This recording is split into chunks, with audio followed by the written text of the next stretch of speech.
Okay, hi. Okay, so before I start, I just want to say, Kirsten, it's just been so wonderful to know you. You know, it's like crazy because I've known you now for like 8.5 years. So long.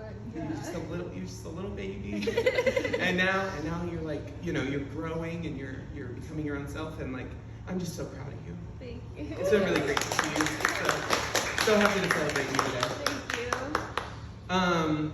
For everybody who doesn't know me, my name's Autumn. Hi.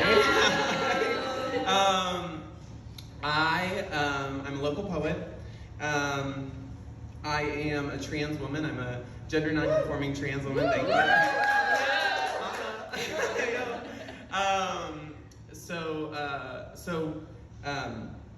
Back in 2019, it was the summer of 2019, I took a really scary leap and I came out socially, and I have dealt with a lot of things in my life. My family is really religious and put me through conversion therapy in my teenage years, and so acceptance from my family was really hard to come by. And so shortly after coming out, my aunt was diagnosed with stage 4 cancer, and over the following 2 years, we watched her, slowly die. And she was like the first person in my family who was ever accepting of me. And so during that time, I got lost in a little addiction. If you've ever had that, I hope that this poem speaks to you. And if you're dealing with that now, know that recovery is a non-linear experience, and all recovery is good.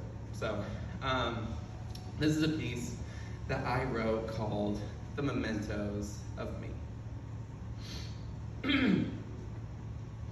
The day we began the dance was Thanksgiving. Hiding from my dead name, dysphoria, and abusers, hiding in their line of sight with butterflies in my gut, causing the corners of my mouth to curl. The darkest, most cavernous paths I've ever walked, where the spaces cleared and carved between lines on my coffee table. The never-ending nights and days blending together, the hurt I caused myself, my partner, my life. It didn't matter as long as we could do one more, chasing my tail like I would eventually find where I came from, thinking a mortar and pestle were a lock and her key, and I was there to begin the smithing.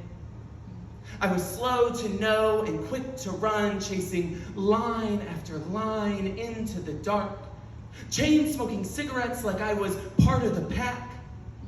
Sleep was never an option.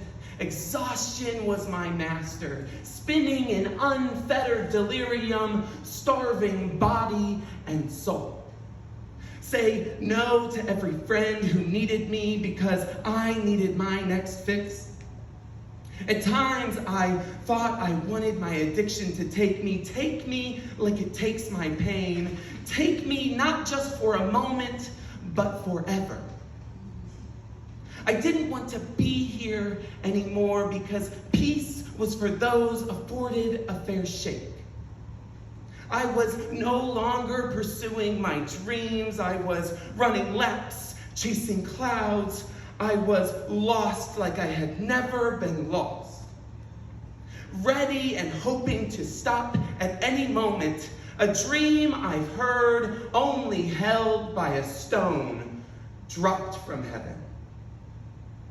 I was in constant conference with my leader, my addiction, always finding a way to further pursue our mutual goals to consume and be consumed by one another. The day the dance ceased was the day after we lost her.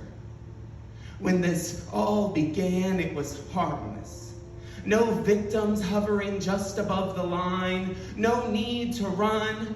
By the time the lights fell and the curtains were drawn, there were innumerable missed opportunities and fatalities of will, a graveyard of what could have been looming over my present moment.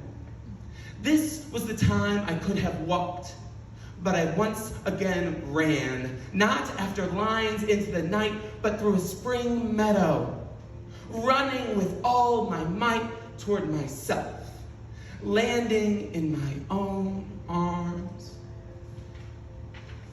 where I held myself, my suffering, my pain, until the raging winds could settle and my mind could be calm for a single moment. Until I sat with myself and recollected the mementos of me, a true and recentered reflection in recovery, facing my fiercest demons and what I had become for a moment, but not forever. I found myself through recovery, a reconciliation of personal doubt and freedom released. My life has changed forever and for the better. And like a stone dropped from heaven, I wish this all for you. Thank you.